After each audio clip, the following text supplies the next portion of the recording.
Hey guys, this is Abhilash and this is review time. तो सबसे पहले हम बात करेंगे तमन्ना भाटिया स्टारर आखिरी सच, और फिर उसके बाद हम बात करेंगे ब्रो मूवी के बारे में। तो चलो let's start with the intro.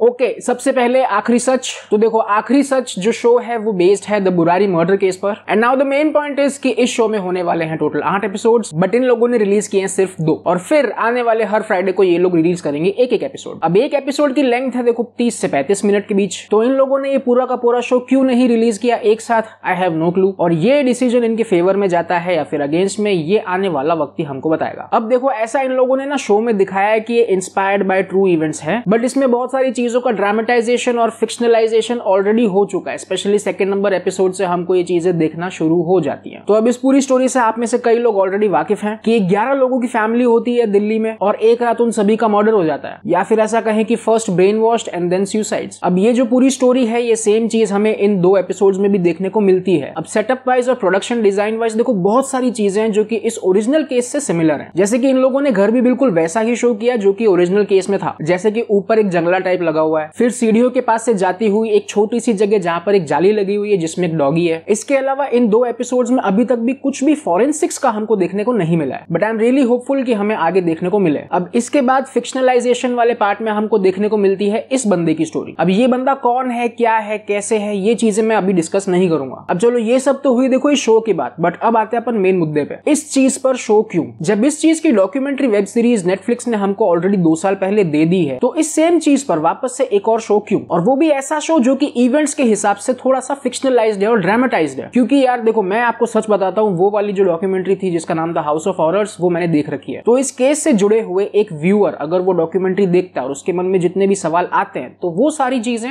Documentary अपने जवाब प्रोवाइड करता है। So what's the point two make this show again? I mean, what was the motive? क्योंकि एक चीज मैं आपको ना साफ साफ बता देता हूँ, अगर आप लोगों ने हाउस ऑफ हॉरर्स देख रखा है तो अब ये शो के दूसरे एपिसोड के बाद आप खुद बोल दोगे ठीक है भाई, मेरा हो गया, थैंक यू सो मच, मैं चलता हूं। क्योंकि यार देखो, जिन लोगों को दुनिया से जाना था वो जा चुके हैं, ये केस जो है वो सॉल्व हो चुका है। जो लोग अभी भी जिंदा हैं उनसे हमें हमदर्दी है। इन सारी चीजों पर एक डॉक्यूमेंट्री ऑलरेडी बन चुकी है, तो क्यों इस एक टॉपिक को बार बार आपको स्क्रैच करके इसको मिल्क करना है? अब देखो, फाइनली इस चीज का जवाब मेरे पास नहीं है कि ये क्या करना चाहते हैं इस पूरे पॉइंट से, या फिर हम ये समझ सकते हैं कि ये वाला जो केस है ये भी एक मिल्किंग प्रोडक्ट बनकर रह गया है। तो मैं आप लोगों को भी कहूंगा कि अगर आप लोग ये शो देखते हो तो थोड़ा सा सेंस रखकर सोचना इस बारे में कि क्या वाकई में हमें इस शो की अभी जरूरत थी। तो अब चलो रिव्यू पर वापस आते हैं। अब देखो, एक्टिंग वाले डिपार्टमेंट की बात करें तो सबका काम ठीक ठाक सही है। मुझे थोड़ी सी उम्मीदें थी तमन्ना भाटिया की एक्टिंग से, but there is a big but. क्योंकि यार देखो, एक छोटा सा डिफरेंस होता है जहां पर आपको सीरियस एक्टिंग करनी है, और एक चीज होती है जहां पर आपको इमोशनलेस रहना है। इन दोनों चीजों में एक बहुत ही छोटी सी लाइन का डिफरेंस है, और इस छोटी सी लाइन का डिफरेंस आपको तब समझ में आएगा जब सेकंड एपिसोड में एक गुंडा सीबीआई ऑफिसर आन्या के मुंह पर दरवाजा मारता है। इस वाले पूरे सीन को ना पॉज कर करके देखना। आपको जो मैंने ऊपर 2 चीजों में डिफरेंस समझाया वो आपको तमन्ना भाटिया के चेहरे पर दिखेगा। तो मुझे अभी भी उम्मीदें हैं, मैं पूरी तरीके से उम्मीदें हार नहीं गया हूं। सो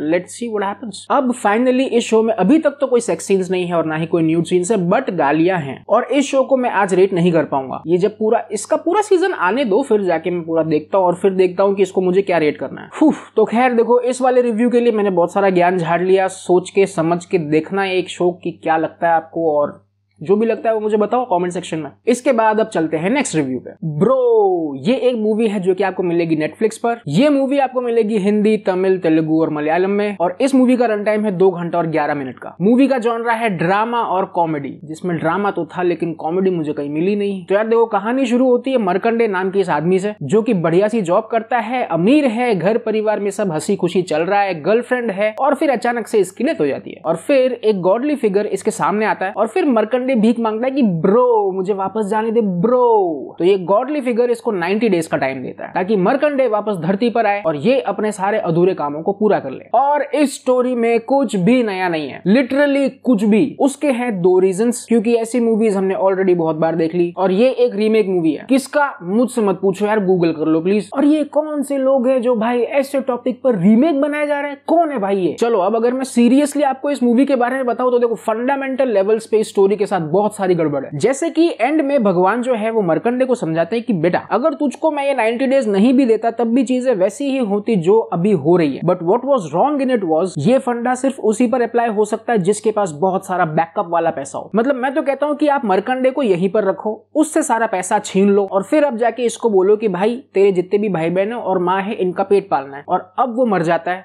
अब बनाओ पिक्चर। तो अब आप सोच के देखो ना कि क्या चीजें वैसी की वैसी रहेंगी। I don't think so. तो यार देखो ऐसे करके हर 10 मिनट में इस मूवी में कोई ना कोई एक मुद्दा उठाया गया है जो कि ऊपर से ना देखने में अच्छा लगता है, बट फंडामेंटल और बेसिक लेवल पे वो बहुत ज्यादा गलत है। तो अगर आप लोग ये मूवी देखते हो, ज्यादा दिमाग लगाने की जरूरत नहीं, या फिर एक काम करना, दिमाग जो है वो ऐसे कोने में फेंक के और फिर ये पिक्चर देखने के लिए बैठना। आई मीन देखो मुझे तो ये चीजें गलत लगी, बट क्या पता आपको नहीं लगे, आई डोंट नो। तो ओवरऑल इस पूरे हिसाब से इस पूरी स्टोरी में मेरे लिए कुछ भी नया नहीं था। स्क्रीन प्ले की बात करें तो देखो आपको 2 से 3 बार झपकी आ ही जाएगी और इससे ज्यादा मैं कुछ नहीं कहूंगा। अब एक्टिंग की बात करें तो देखो पूरे टाइम स्क्रीन पर हमको सिर्फ ये 2 लोग ही देखने को मिलते हैं, साई धर्म तेज एज मरकंडे और दूसरा है Pawan Kalyan sir as the godly figure. तो यार देखो इन दोनों लोगों का काम ना ऐसे ठीक ठाक सा था, बट ऐसा कुछ एक्स्ट्राऑर्डिनरी मास्टरपीस कर लिया ऐसा कुछ नहीं था। It was all fine. मतलब इन दोनों को देखकर मुझे लग रहा था कि इन दोनों को इस स्टोरी और स्क्रिप्ट में ज्यादा भरोसा नहीं है, बट फिर देखो इन लोगों ने एक्टिंग भी है ना फिर उसी हिसाब से की, उसी हिसाब से इन लोगों ने अपने एनर्जी और एफर्ट्स दिए और ये चीज आपको स्क्रीन पर दिखेगी। Camera work was fine, but VFX और सीजीआई भाई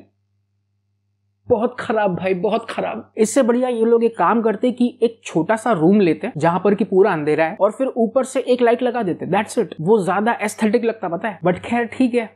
म्यूजिक डिपार्टमेंट में भी मुझे कमी लगी, जैसे कि इस मूवी में कुछ एक्चुअली अच्छे सीन्स हैं जिनको ये लोग इमोशनली लिफ्ट अप कर सकते थे और वो सारे मोमेंट्स बहुत अच्छे भी बनते हैं, बट ऐसा कुछ नहीं हुआ and it all went flat. Finally इस मूवी में कोई सेक्स सीन्स नहीं है, न्यूड सीन्स नहीं है, गालियां नहीं है, और इस मूवी को ये लोग छोटा करके लगभग 50 से 55 मिनट की बना सकते थे, एक शॉर्ट फिल्म जैसे। अब इस मूवी को किस तरीके से देखना है वो मैं आपको बताता हूँ। शुरू का 25 मिनट पूरा देख लो। इन 25 मिनटों में आई गारंटी यू आपको नींद नहीं आएगी, और हाँ देखो 1-2 जगह कॉमेडी भी है तो ये बहुत आसानी से निकल जाएंगे ये 25 मिनट। और फिर डायरेक्टली देखो इसका लास्ट का 15 मिनट। अब ये जो 40 मिनट है इसमें आपको पूरी मूवी समझ में आ जाएगी और आपको ये मूवी बहुत अच्छी भी लगेगी। आपको अंदर से ऐसा फील होगा कि यार इस मूवी को 10 में से 7 दिए जा सकते हैं। बट अगर आप लोग ये मूवी पूरी देखते हो जैसे कि मैंने देखी, तो आप लोग भी इस मूवी को मेरे जैसे रेट करोगे 5 में से 1। हाँ मैंने आज ऐसे ही रेटिंग दे दी यार, देख लो। But final verdict, family movie है, फैमिली के साथ एंजॉय की जा सकती है, ज्यादा दिमाग लगाने की बिल्कुल जरूरत नहीं है, लॉजिक दिमाग सब साइड में। बट इसी चीज में अगर आपका अकेले देखने का मन है, I beg you please don't, मत देखना ये। बट अगर आप पवन कल्याण सर के बहुत डाई हार्ड वाले फैन हो तो मैं रेकमेंड करूंगा बिल्कुल देखो आप। तो आज के वीडियो में बस इतना ही। ये दोनों रिव्यूज अगर आपको लॉजिकल और हेल्पफुल लगे तो don't forget like share and subscribe. मैं मिलता हूं आपसे नेक्स्ट रिव्यू में, तब तक बी ऑसम, बाय बाय।